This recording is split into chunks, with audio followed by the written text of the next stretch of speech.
Hello students, आज मैं फिर आपके साथ हूँ एक नया अभ्यास कार्य लेकर। आज हम कक्षा 8वीं इकाई 2 भूगोल संसाधन एवं विकास पाठ्य पुस्तक का पाठ 4 एग्रीकल्चर यानी कृषि का अभ्यास कार्य करेंगे। तो चलिए शुरू करते हैं पाठ 4 कृषि का अभ्यास कार्य। पहला प्रश्न, निम्नलिखित प्रश्नों के उत्तर दीजिए। पहला, कृषि क्या है? और इसका उत्तर है कृषि फसलों, फलों, सब्जियों, फूलों को उगाना और पशुपालन संबंधित सभी क्रियाएं कृषि कहलाती है। कृषि एक प्राथमिक क्रिया है। प्रश्न 2, उन कारकों का नाम बताइए जो कृषि को प्रभावित कर रहे हैं। उत्तर, कृषि को प्रभावित करने वाले कारक हैं पहला स्थलाकृति, दूसरा मृदा और तीसरा जलवायु। प्रश्न 3, स्थानांतरित कृषि क्या है? इस कृषि की क्या हानियां हैं? उत्तर, स्थानांतरित कृषि में वृक्षों को काटकर और जलाकर भूखंड को साफ किया जाता है। तब राख को मृदा में मिलाया जाता है और फसलों को उगाया जाता है। भूमि की उर्वरता की समाप्ति के बाद यह भूमि छोड़ दी जाती है और कृषक नए भूखंड पर चला जाता है। इसे कृंतक एवं दहन कृषि भी कहा जाता है। और स्थानांतरित कृषि की हानियां हैं, पहला मृदा अपरदन होता है, क्योंकि वन कट जाते हैं तो जिसके कारण मृदा अपरदन होता है। दूसरा, वनों का ह्रास होता है। तीसरा, पर्यावरण प्रभावित होता है। प्रश्न 4, रोपण कृषि क्या है? उत्तर, रोपण कृषि पहला, रोपण कृषि वाणिज्यिक कृषि का एक प्रकार है। दूसरा, इसमें बड़े पैमाने पर श्रम और पूंजी की आवश्यकता होती है। तीसरा, इसमें वैज्ञानिक विधियों को उपयोग किया जाता है। और चौथा, इसमें मुख्यतः चाय, कहवा, काजू, रबड़, केला आदि की एकल फसलें उगाई जाती हैं। प्रश्न 5, सरकार किसानों को कृषि के विकास में किस प्रकार मदद करती है? और इसका उत्तर है सरकार द्वारा किसानों को कृषि विकास में मदद निम्न प्रकार की जाती है। पहला, सरकार द्वारा किसानों के बिखरे खेतों को चकबंदी द्वारा एक स्थान पर एकत्रित किया जाता है। दूसरा, सरकार किसानों को उर्वरकों, कृषि उपकरणों तथा कीटनाशकों के लिए आर्थिक सहायता प्रदान करती है। तीसरा, किसानों को उच्च उपज देने वाले बीज तथा उर्वरक आदि उपलब्ध कराकर उत्पादन बढ़ाने में सहायता करती है। और चौथा, सरकार कृषि उत्पादों के भंडारण तथा वितरण की सुविधा प्रदान करती है।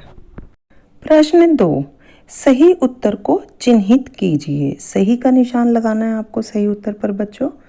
पहला, उद्यान कृषि का अर्थ है और इसके विकल्प हैं क, गेहूं उगाना, ख, आदिम कृषि, ग, फसलों व सब्जियों को उगाना। और इसका सही उत्तर है ग, फसलों व सब्जियों को उगाना। प्रश्न 2, सुनहरा रेशा से अभिप्राय है। विकल्प है क, चाय, ख, कपास, ग, पटसन। और इसका सही उत्तर है ग, पटसन। पटसन को सुनहरा रेशा कहा जाता है। प्रश्न 3, कॉफी का प्रमुख उत्पादक है। विकल्प है क, ब्राजील, ख, भारत, ग, रूस। और इसका सही उत्तर है क विकल्प ब्राजील। प्रश्न 3, कारण बताइए। पहला, भारत में कृषि एक प्राथमिक क्रिया है। दूसरा, विभिन्न फसलें विभिन्न प्रदेशों में उगाई जाती हैं। और इनके कारण हैं, पहला, प्राथमिक क्रियाओं, प्राथमिक क्रियाओं के अंतर्गत उन सभी क्रियाओं को शामिल किया जाता है जिनका संबंध प्राकृतिक संसाधनों के उत्पादन और निष्कर्षण से होता है। भारत की कृषि में फलों, फसलों, सब्जियों, फूलों को उगाना और पशुधन पालन शामिल है। ये सभी क्रियाएं प्राथमिक क्रियाओं के अंतर्गत आती है, इसलिए कृषि एक प्राथमिक क्रिया है। यानी जो भी कार्य खेतों में किया जाता है या पशुपालन से संबंधित होता है, उन सबको हम प्राथमिक क्रियाएं कहते हैं बच्चों। दूसरा प्रश्न, विभिन्न फसलें। विभिन्न फसलें विभिन्न प्रदेशों में इसलिए उगाई जाती हैं क्योंकि विभिन्न प्रदेशों में स्थलाकृति, मृदा और जलवायु विभिन्न होती है। विभिन्न स्थलाकृति, मृदा और जलवायु में विभिन्न फसलें ही पैदा होती हैं।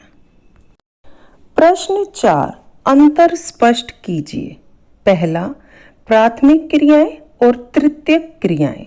दूसरा, निर्वाह कृषि और गहन कृषि। उत्तर देख लेते हैं। पहला, प्राथमिक क्रियाएं और तृतीयक क्रियाएं। प्राथमिक क्रियाएं जिन क्रियाओं का संबंध प्राकृतिक संसाधनों के उत्पादन और निष्कर्षण से होता है, जबकि तृतीयक क्रियाएं जिन क्रियाओं का संबंध प्राथमिक और द्वितीयक क्रियाओं के सेवा कार्यों द्वारा सहयोग प्रदान करना होता है। यानी यहाँ पर सारी सेवाएं ली जाती हैं। प्राथमिक क्रियाएं कृषि, मत्स्यन, वानिकी आदि प्राथमिक क्रियाओं के उदाहरण हैं, जबकि यातायात, बैंकिंग, स्वास्थ्य, शिक्षा, बीमा आदि तृतीयक क्रियाओं के उदाहरण हैं। दूसरा, निर्वाह कृषि और गहन कृषि। निर्वाह कृषि, पहला, केवल कृषक परिवार की आवश्यकताओं को पूरा करने के लिए की जाने वाली कृषि निर्वाह कृषि कहते हैं, जबकि भूमि के एक छोटे टुकड़े पर अधिक परिश्रम द्वारा अधिक उत्पादन प्राप्त किया जाता है तो उसे गहन कृषि कहते हैं। दूसरा पॉइंट है, निर्वाह कृषि के अंतर्गत एक वर्ष में केवल एक ही फसल उगाई जाती है, जबकि गहन कृषि के अंतर्गत एक वर्ष में एक से अधिक फसलें उगाई जाती हैं। तीसरा पॉइंट है, इसमें कृषि के परंपरागत तरीके उपयोग में लाए जाते हैं, जबकि गहन कृषि में इसमें प्रति इकाई पूंजी और श्रम की मात्रा अधिक लगाई जाती है। यानी बच्चों, जो हम अपने घर के उपयोग के लिए लगाते हैं उसे निर्वाह कृषि कहते हैं, जबकि हम जो फसल बाजार में बेचने के लिए उगाते हैं और जिसमें पूंजी यानी पैसा और श्रम यानी मेहनत अधिक लगती है उसे गहन कृषि कहते हैं। प्यारे बच्चों, प्रश्न 5 क्रियाकलाप से संबंधित है जो आप स्वयं करेंगे। तो आज का अभ्यास कार्य पूर्ण हुआ। इस वीडियो को देखने के बाद आप अपनी नोटबुक में इन सभी प्रश्न उत्तर को नोट करेंगे और उन्हें याद करेंगे। आज के लिए इतना ही। अगर आपने अभी तक मेरे चैनल को सब्सक्राइब नहीं किया है तो प्यारे बच्चों जल्दी से प्लीज़ सब्सक्राइब कीजिए और इस वीडियो को अपने बाकी दोस्तों के साथ भी शेयर कीजिए, लाइक कीजिए, कमेंट्स कीजिए और अगली वीडियो तक इंतज़ार कीजिए। धन्यवाद।